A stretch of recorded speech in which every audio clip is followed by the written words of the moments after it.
Okay, welcome back, everybody. It is just about 6:16, just a few seconds away from there now, and a little bit of dimmed sun noticing here at Fox 17 and apparently into downtown Grand Rapids as these high and mid-level clouds are yielding just a touch of sun at this point, but not a whole lot.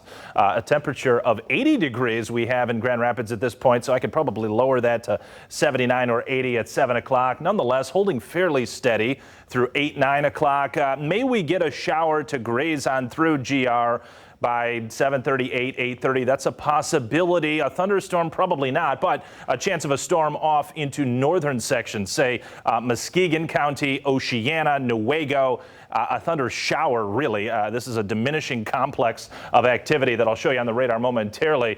South winds at about 5 to 15 miles per hour. We've got clouds that have been increasing. A lot of the clouds that are overhead right now are high and mid-level types that have been blowing in from west to east across the weather map from a complex of thunderstorms that is in a true diminishing phase at this point. This is the live Fox 17 Doppler radar, which oftentimes even looks more impressive than what is actually happening. But there are some downpours out over, I would say now, the east central portion of Lake Michigan, and they are working off to the east at about 35, 40 miles per hour. We've got these yellow colors embedded in there. Also, rumbles of thunder and strikes of lightning. So if you live in Oceana County, Muskegon County, and you're looking out over the open waters, certainly the clouds are dark.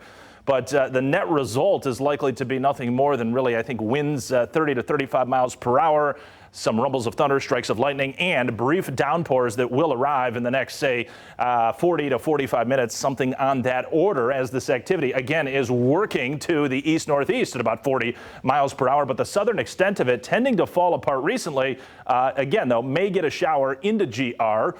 By 7:38, 8:30, somewhere in that vicinity. There is a circulation of substance here of note working from Minnesota into western Wisconsin at this point, and additional thunderstorms have been flaring.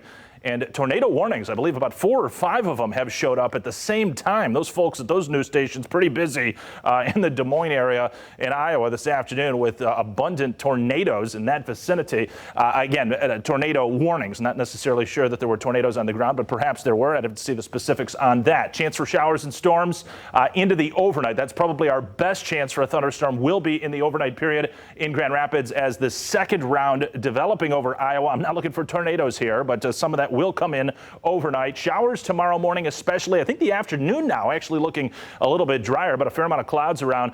And then we get back to some sunshine by the weekend. That'll help to elevate these temperatures. The stretch from Saturday, Sunday, Monday into Tuesday, not too shabby around here. Middle 80s will be returning with a fair amount of sun. We've got temperatures on the board right now near 80.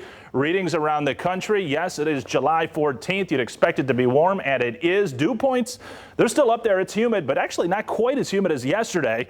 And with a southwest wind at about 10 to occasionally 15 miles per hour earlier today, we have gotten some relief from the humidity, more so today than yesterday. Here's this area of low pressure working off to the northeast.